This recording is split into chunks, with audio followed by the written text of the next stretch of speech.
Hello, students. Good afternoon. Here we'll discuss another paper of linguistics from DAVV University. So let us start the question and question one, objective type.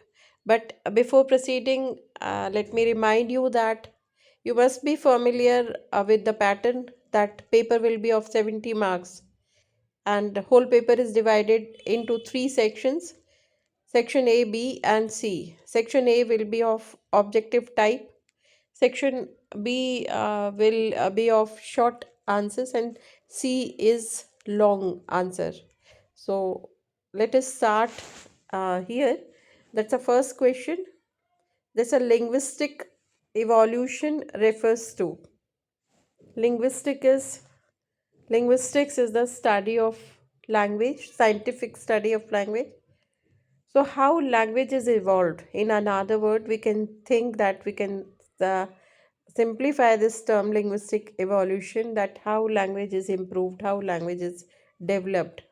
So, options are not given here, direct correct answer is given. So, that's a gradual development and transformation of language over a time. So language is very slow. The progress of language is very slow. It's very gradual process, right? So day by day, but then language keeps on changing. Language is not static. It's a matter of flux. Language never be static. It's always improve. It's always move. That is why you must have noticed in dictionary that's a sometime in a bracket for a word. It is written that's a archaic, means it's not in use now. Or archaic or old fashioned word, so that words, grammar, vocabulary, that keeps on changing by the day by day, right? Nowadays, because of technology, SMS language,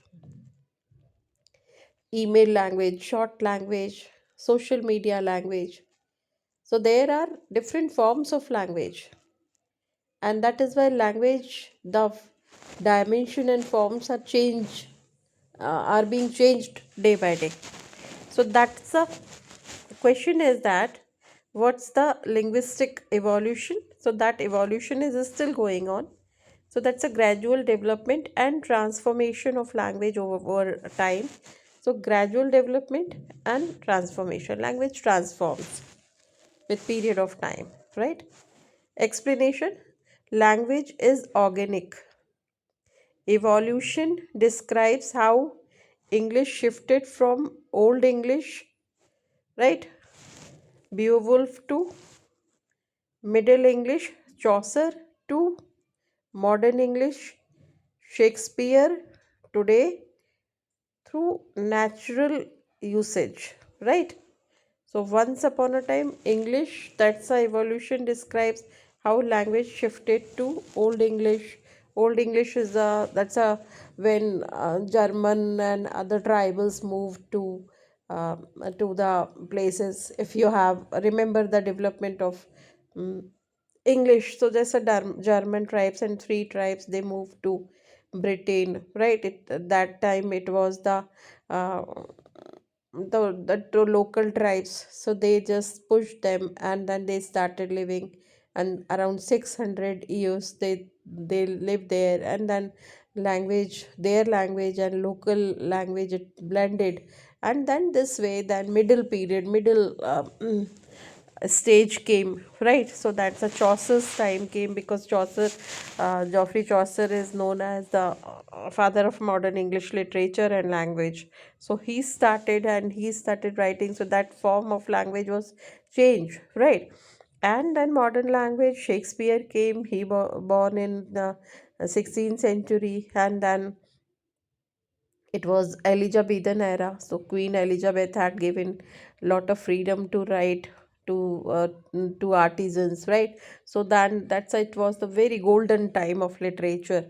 And then modern time, this modern time, so early modern, and then post like late modern, late so that's a lots of changes. And still after technology, after day by day, when we as we are moving, so because of technology, because of social media, that's a language keeps on changing.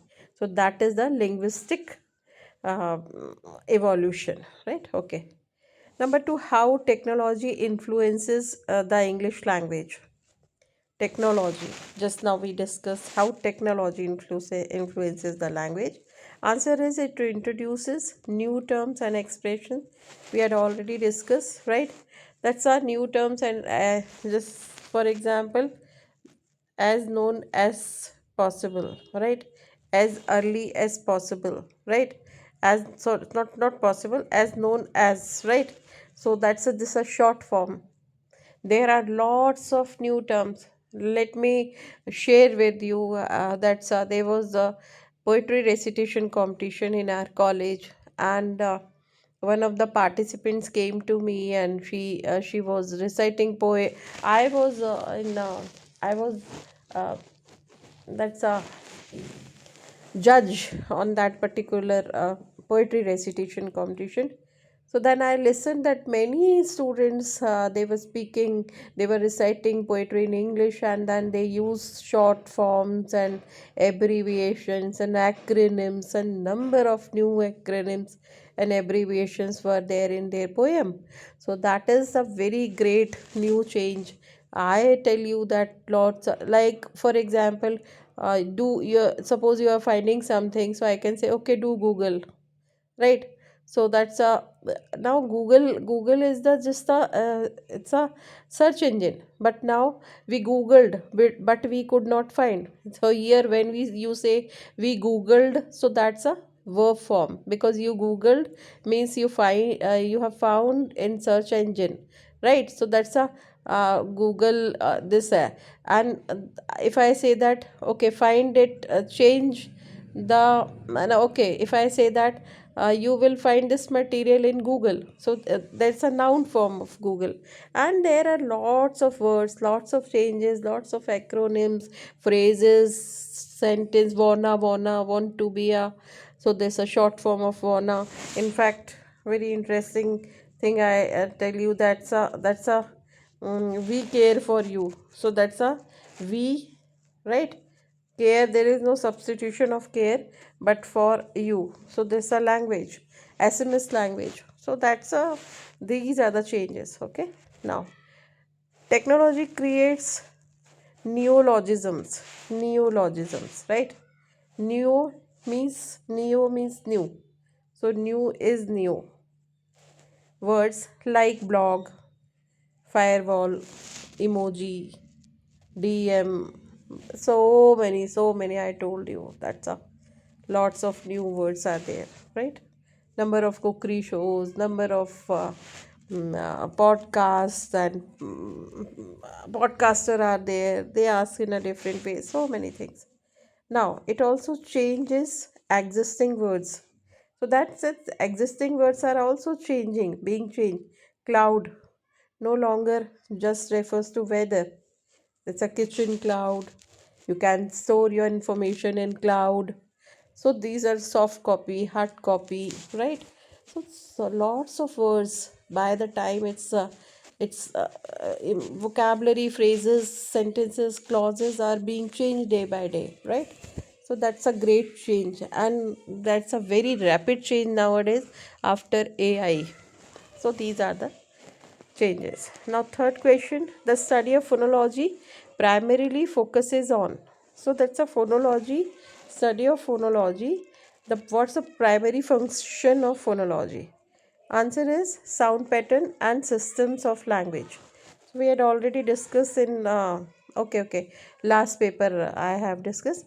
Now, sound patterns and systems of language. So, sound patterns. Um, Explanation, while phonetics looks at how sounds are physically made.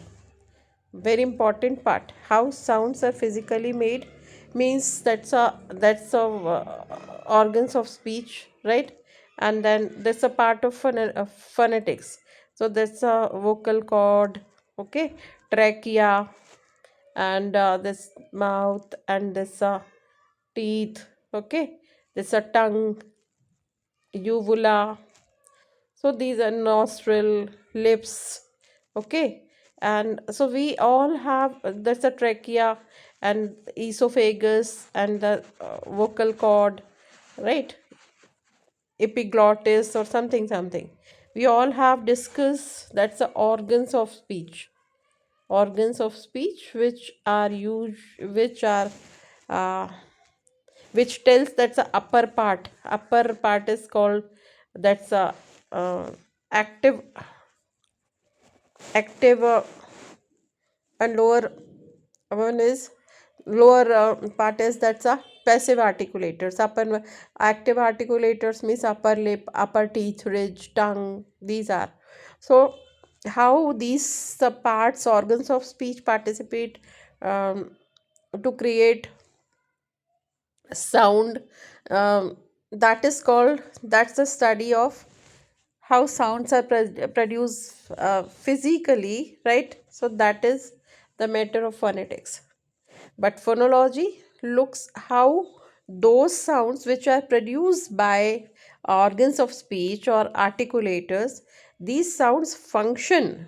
So that's the function of sound as a system in a specific language. That function of sound means, that does not mean you speak something, anything, कुछ भी बोले जा रहे हैं, कुछ भी. Sound means that's a meaningful sound, organized sound. Suppose if you speak something, so that pronunciation must be very clear, and accent, that's a primary accent, secondary accent, tone, question, everything. Suppose, have you completed your task, or you have completed your task, that's a both are different, right? So that's a, even word order is different, tone is different. So that is, it's all matter of phonology. Phonology is the function of sound system. Meaningful sound system is the function of meaningful sound system. Like why ng can end a word in English, right? So that's a, why ng can end a word in English but never start one. So ng, no word can start in English, but from ng, thinking, singing, king, right, bring. So that ng comes at last, but ng cannot start, any word cannot be started with ng. This is the system which is made by linguists, by grammarians, right? And then there are capacity, human capacity, that word cannot be started with ng sound. So there are number of factors. So this is all these points covered are covered in phonology. So that is the phonology. Finally, phonology is the function, how sounds, meaningful sounds are functioned, right? That is phonology. Now next part is, there's a linguistic ambiguity. So linguistic ambiguity is the confusion or two or more than two interpretations of any phrase, clause, word, sentence, right? So linguistic ambiguity means ambiguity in language. So that's the presence of multiple meanings in a word, right? Multiple meanings in a word or sentence or phrase, right? So that is two or more than two meanings of any word, any phrase, any sentence is called ambiguity. So that's a explanation. Ambiguity occurs when a phrase can be interpreted in more than one way. So that's a ambiguity, when interpretation is more than one. So example, I saw a man with the telescope. This with the something with the telescope. This phrase creates lots of problem. Why? Because here, that's a, because of this phrase, that's did use the telescope, and did you use the telescope, or did the man use the telescope. Have it not clear. Why? Because sentence is I saw the man with the telescope. So there are two person. I means you and the man. So who is having a telescope? I saw the man means you are holding the telescope, and through telescope you have seen a man, or the man who is holding telescope you seen that man, not clear.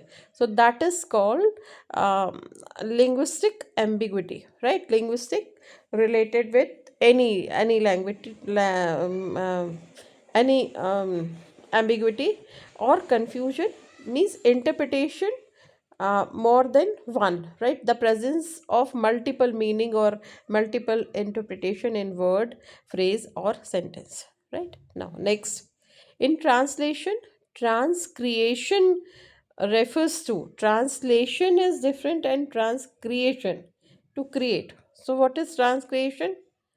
Creative adaptation of content to convey the same message.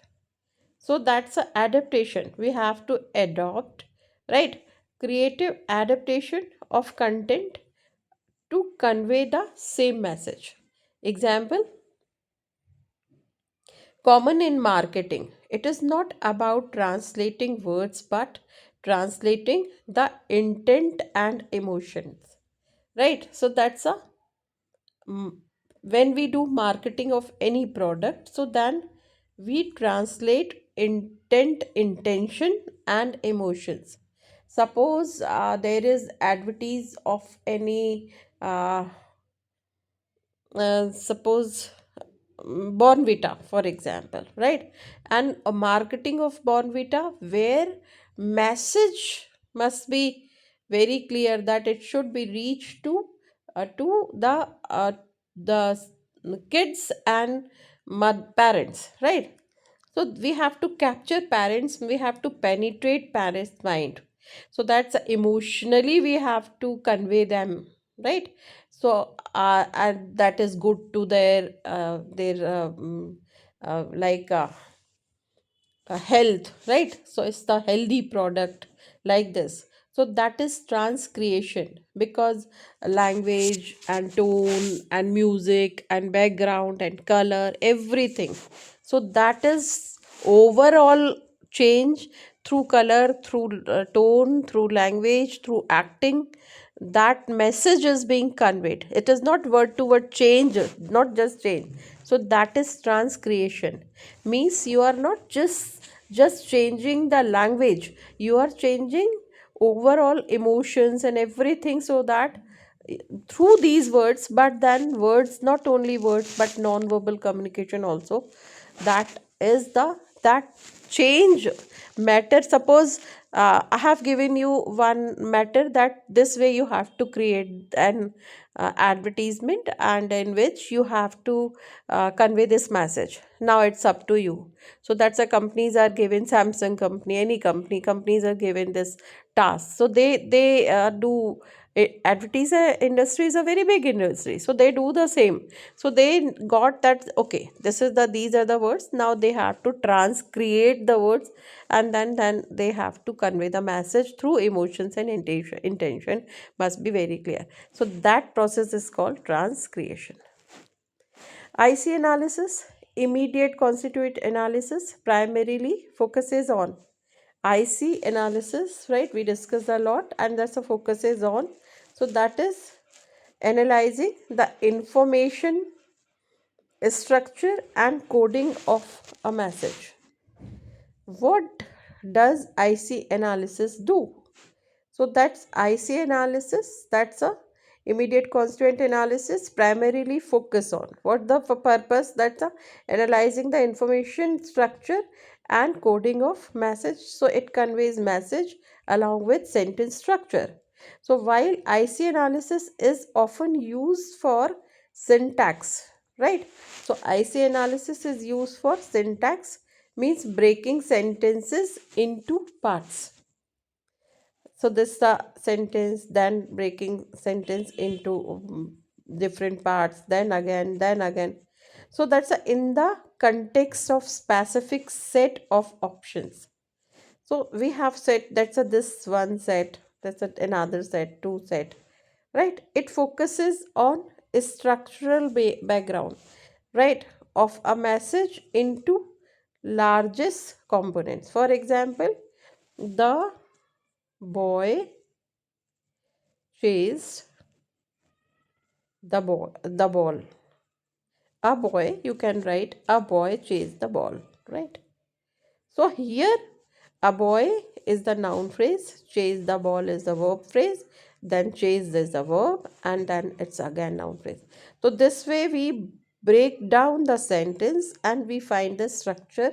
At last we find each parts of speech and relation among all, right? What's the relation between the among the words, right? So this is the ultimate purpose, and that is why this is the focus. Their focus is on that's a specific like they focus on structural background, and that is why I primary focus is information about structure and coding a message and what's the message ultimately we clear through IC analysis. So these are the questions we discuss, six questions we discuss in first part. Uh, that is the objective type. Now moving to next is short answer, right? That's a second part of your question paper. So here they ask define linguistics and its relation to the English language. So linguistics and English language. Even sometimes they ask the difference between language and linguistics, right? So you should be very much clear about language and English language and linguistics. So that's a languages, that's a coding system, right? And linguistics, the study of that language, any language, right? So there are different branches of linguistics. uh, what does we do, we study in linguistics. Under linguistics, so we study phonology, then morphology, then syntax, semantics, and pragmatics, different layers of linguistics. Under linguistics, we study all these. Phonology means meaningful sound, right? Then morphology is a combination of sound that becomes morpheme, means words. Then words become sentence, which is called syntax. Then meaning of the particular word, usage of particular vocabulary, that is semantics. And then practically how language is used, that is pragmatics. So there are different branches of linguistics. And branches of language, that's a grammar portion, parts of speech, active voice, passive voice. Under language we study all these, and under linguistics we study different parts. Linguistics means that we study all these, and in language we study grammar and all. So now, according to this answer, linguistics is a scientific study of language. We know that scientific study of language and its structure, how language is made, what's the system, right? It involves analyzing language form, right? How language is formed, what's the meaning, and what's the how context change. So the same structure, same sentence meaning will be changed. These all are linguistics. So linguistics, this is very important. That's a scientific study of language, and it involves analyzing form, how language is formed, what's the language, what's the meaning of particular word or phrase, or morphemes and all. And context, right? That is pragmatic approach, how contextually language changes. Now relation to English. As far as English is concerned, linguistics provides the tools to understand that's how English works, right? For example, using sociolinguistics, so we can study why American English differs from British English, because society is different. Using syntax, we study why English follows the subject verb agreement or grammar, right? So that's in syntax, we follow the word order or structure of the language, right? So what they're saying, that linguistics provides the tools to understand how English works, So we understand that's a socio-linguistics means uh, when we move, we learn, right? A kid is prepared, a kid is taught very good English. But when we move to the society, different societies, so how that language works. When he goes to America, so the American society or community is different from British, right? And same English, so they same English is used in a different way in different society. In fact, for Indian English, it is said that English is not English, that is one of the parts of English is means Hindi mixed tone, code switching, or sometime that's a mother tongue influence, right? So that all are different varieties of English language, one language but different varieties. So that is how, that is called sociolinguistics means in a different society, American society American English, British society British English. So how language works actually, that all we discuss, we uh, study in linguistics. And for language we study grammar, like subject verb agreement, like parts of speech and all, right? Now, next question: how does morphology contribute to the structure of English work? Right. So, what's the contribution of morphology to the structure of English words? Morphology is morpheme. Morphology is the study of words. Right. So, answer is morphology is the study of word formation, how words are made. Right. It uses morphemes. Right, the smallest units of meaning. Morphemes, first phonemes. Phonemes are significant or specific sounds. So 44 phonemes are there. With the help of these phonemes and graphemes, we make a combination MANNER. For example, this is a word. So it becomes word with the help of morphemes or letters, right? Then we study, that's a manner. For example, here only we can take example morphology, right? So another example, let me, unhappily they have given, yeah, so that's a unhappily. So this are three morphemes in a word. So that's a study of morphemes, right?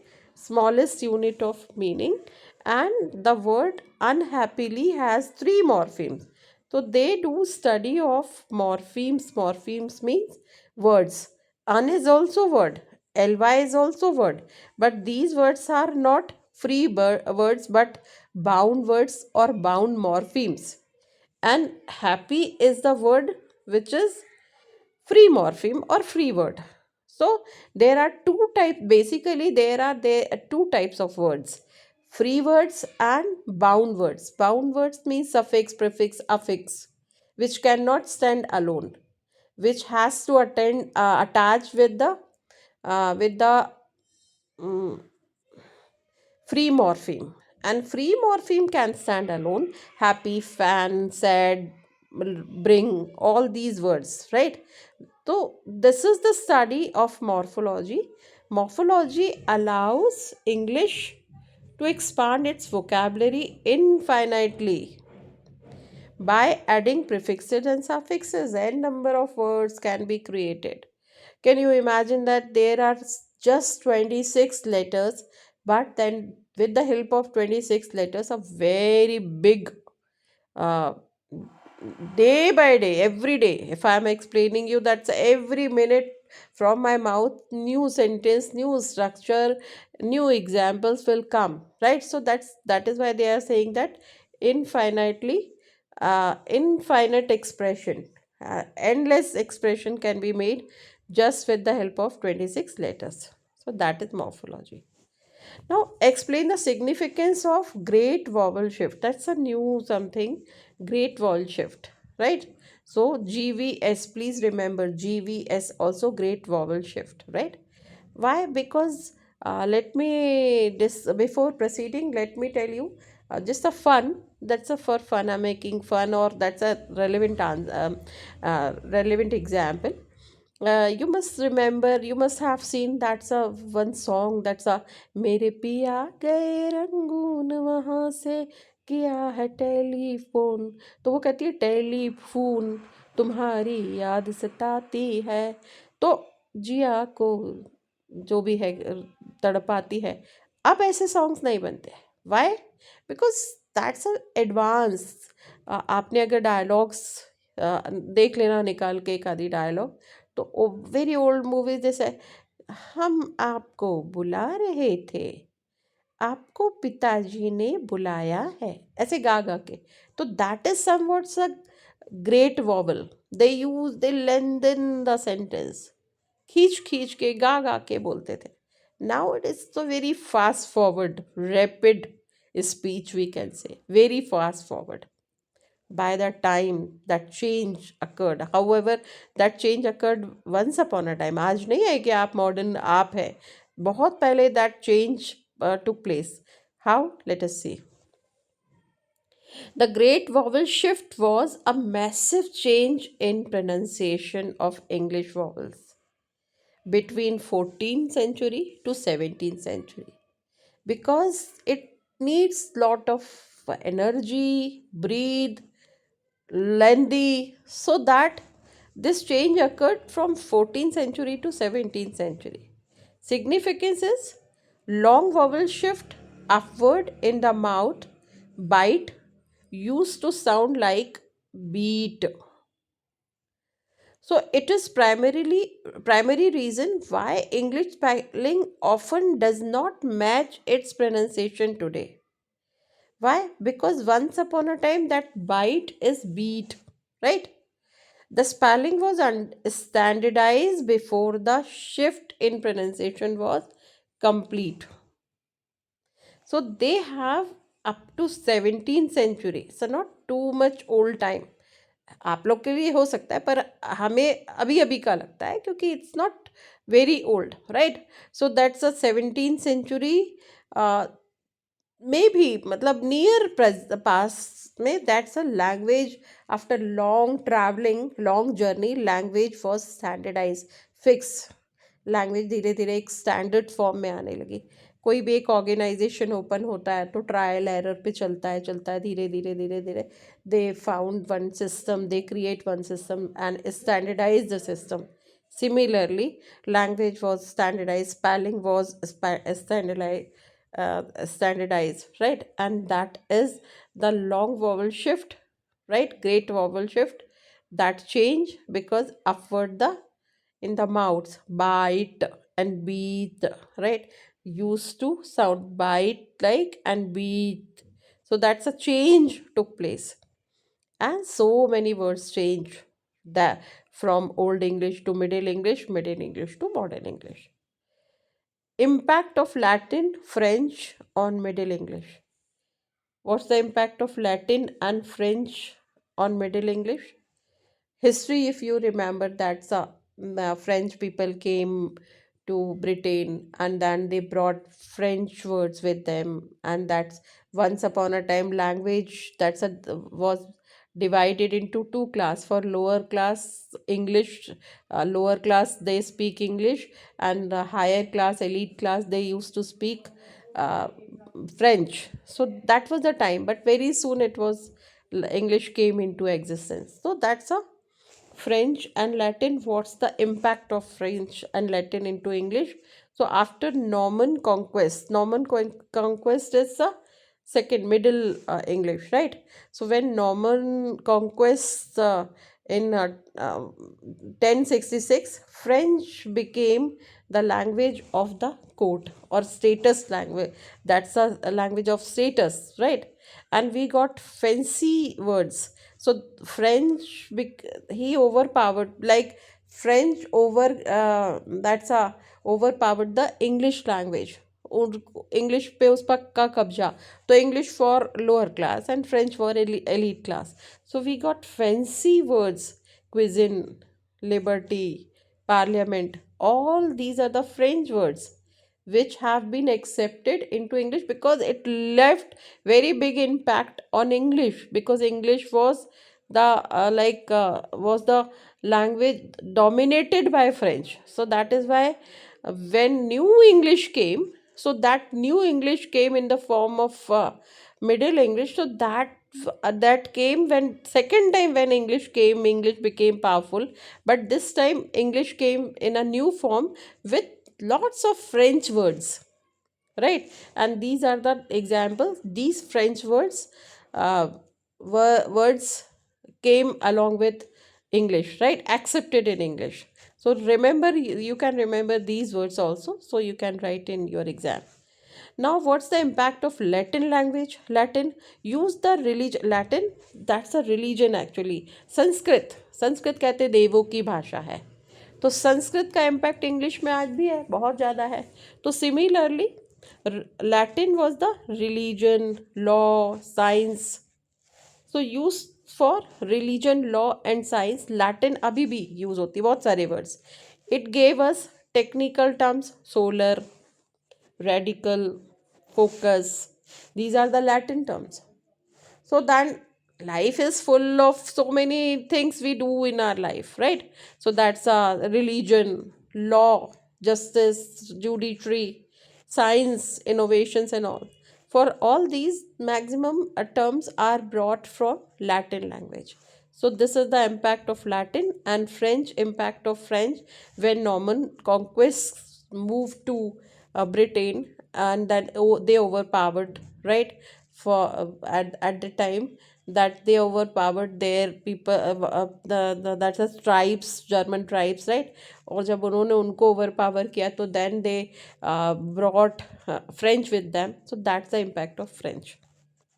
Now next is, that's a define phoneme and intonation. Important question.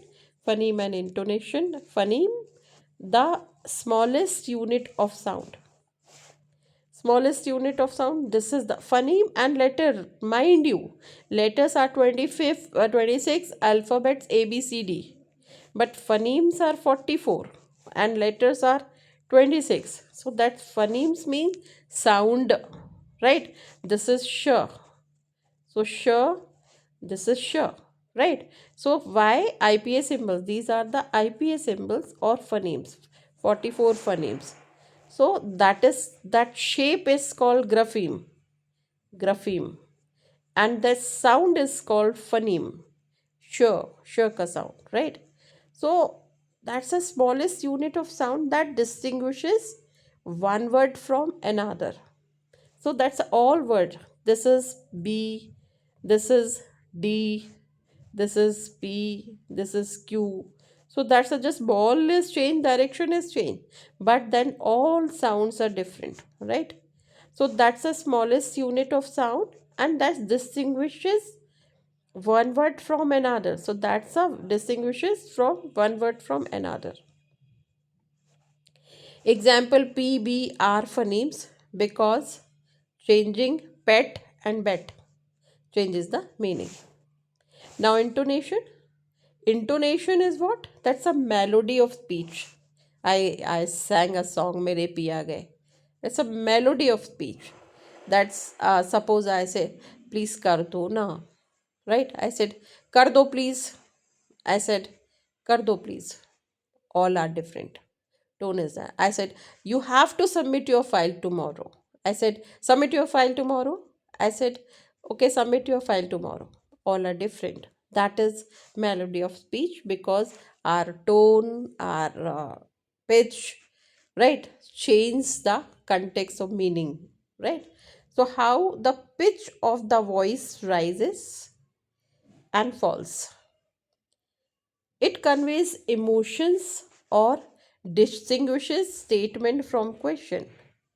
Saying really and really, really, really. If I said really, you said you're sharing something. I said really. Okay, that's a question, really. And if I say really, that's a question mark. That's a surprise, and that's a question mark.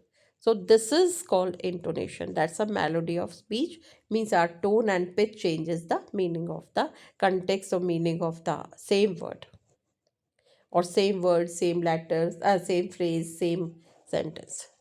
Now next is that's a syntactic ambiguity versus transcreation. Syntactic ambiguity occurs when a sentence structure allows for multiple interpretation. That's an important keyword. Multiple interpretation because of the sentence structure. And this is also very common example. The chicken is ready to eat.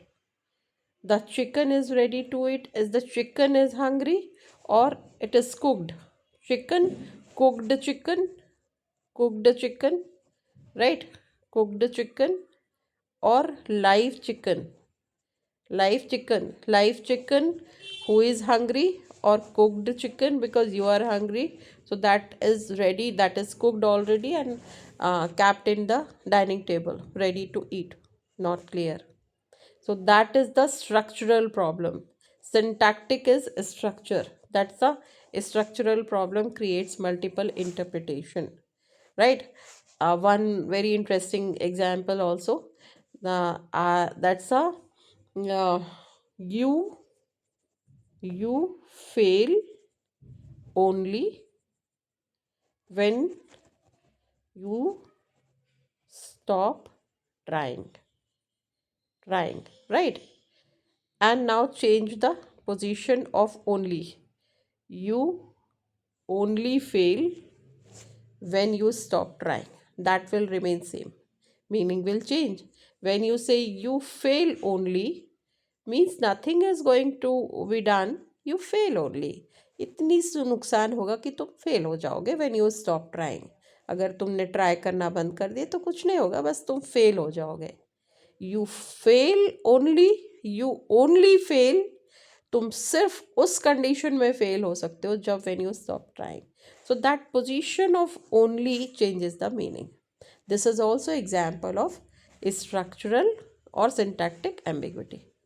Now translation versus transcreation.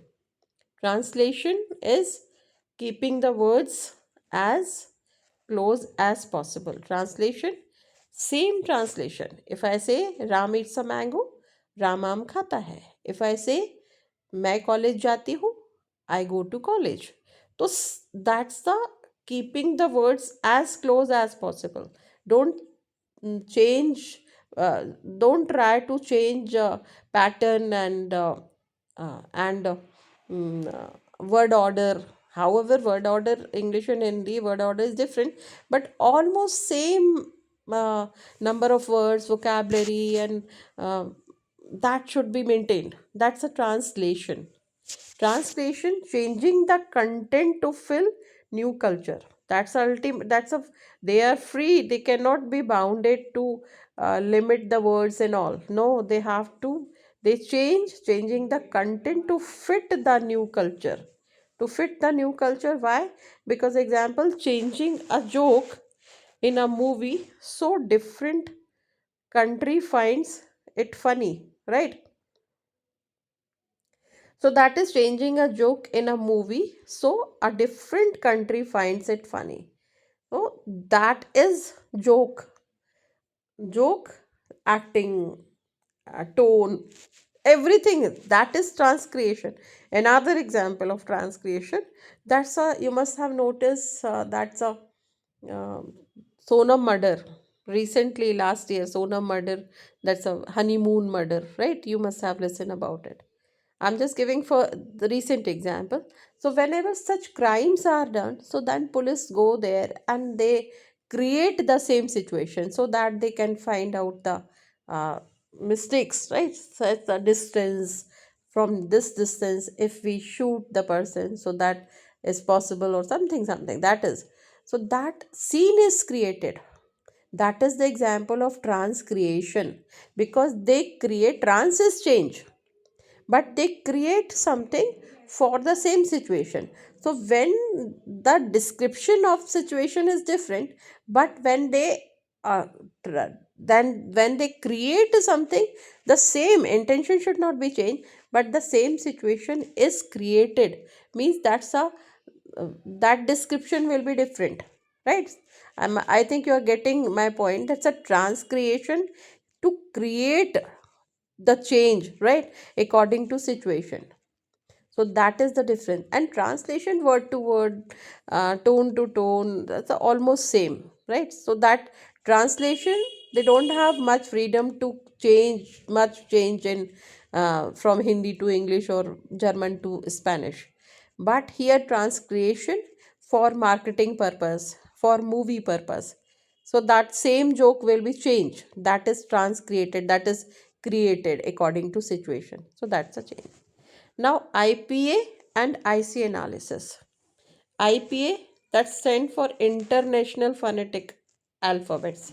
These are the alphabet which are internationally known or common alphabet 44. 1 to 1. 44 symbols, 44 sounds. No confusion. This is ch. So when you go to America, this will be the ch. This is when you go to Canada, the same phoneme you are going to study. So that is international, universal, we can say. Phonetic is sound, alphabet. These are the universal alphabet, right? The universally known alphabet. One symbol, one sound means there is no confusion between any. Suppose this is Inga, so this is Inga. This is for example, uh, this is jo, so this is jo. This is jo, so this is jo. No change. So say one symbol, one sound. Now voiced IPA symbols, right? Voice bilabial plosive symbol. Voiced, right? In which voice come, a vibration comes. Bilabial, two lips, when two lips join, when we speak B, right? And plosive symbol, plosive, why? This is the, sorry, this is the B which is plosive. Why? B is voiced. When we speak B, there is vibration, and we have to join two lips B for making B, for producing B, and plosive because air of, that's a puff of air will be there, B. So that first we puff is created, that's a bilabial. Then IC analysis, language variation. It helps researchers see how different dialect structure sentences differently, identifying which constituent parts are added or moved to regional speech. What is IC analysis? IC analysis is language variation, right? It helps researchers see how different dialects structure sentences differently. Means dialects are different. Dialects are for community. So identifying which constituent or part are added or moved in regional speech, right? Because कहते कोस कोस में बदले पानी, कोस कोस में वाणी. It is said that every 15 miles language changes. So when language changes, so that's the same language. I'm speaking Hindi, but कोस कोस में बदले पानी, कोस कोस में वाणी. कोस कोस में मतलब every like interval language changes, थोड़े थोड़े इंटरवल्स में लैंग्वेज चेंज हो रही है, तो वहाँ कुछ ऐड ऑन हो रहा है, कुछ डिलीट हो रहा है. तो that IC analysis, if you do IC analysis of Indore के कोई सेंटेंसेस ले लो, और अगर आप if you move to the Ujjain, तो वहाँ के सेंटेंस का स्ट्रक्चर का एनालिसिस करोगे तो थोड़ा डिफरेंट होगा, क्योंकि उसमें कुछ ऐड ऑन होगा, कुछ डिलीट होगा, कुछ न्यू वर्ड्स होंगे, right? So that is regional speech, right? So IC analysis is very helpful to find out the language variation, that they speak Hindi, I speak Hindi, you speak Hindi, but different types of Hindi, because her region की अपनी language है, and that same Hindi, the variation, it brings variation in the same language. So that is IC analysis is helpful to find out. Now section C I'm going to discuss after coming, and section C separately, separate video will be there. So that is all for A section and B section. C section will be separately recorded, right? Thank you so much. God bless you. Your questions are always welcome. Thank you so much. Bye.